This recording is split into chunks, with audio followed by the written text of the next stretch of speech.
quand on dit 3, 6, 9, 12, bien sûr, pour tous les parents, ça évoque des âges clés dans l'évolution de leur enfant.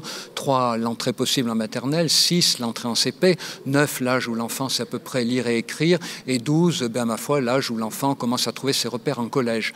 Mais 3, 6, 9, 12, c'est aussi des âges très utiles sur lesquels les parents peuvent se guider pour savoir à quel moment, de quelle manière introduire les nouveaux outils numériques, introduire l'Internet, modifier le temps d'écran. Pourquoi? Parce que c'est très important que les parents permettent à leur enfant d'apprendre à s'auto-guider et à s'auto-diriger, bien sûr, avec les écrans, comme dans tous les autres domaines de la vie.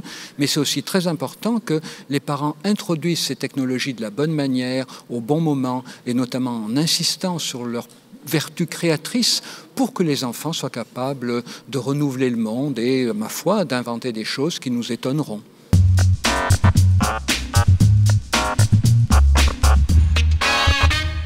3, 6, 9, 12 », ça peut paraître compliqué pour beaucoup de parents, ça fait beaucoup de conseils si on rapporte à chaque tranche d'âge.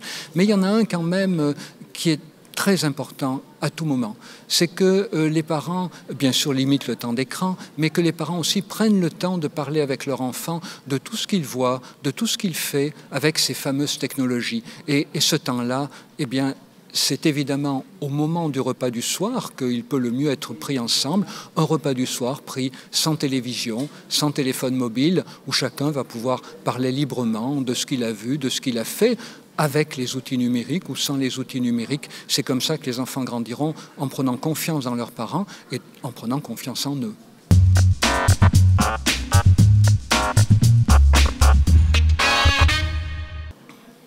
On sait bien qu'il ne suffit pas de donner de bons conseils pour que ces conseils soient suivis. Il ne suffit pas d'avoir de bonnes idées pour que ces idées convainquent tout le monde.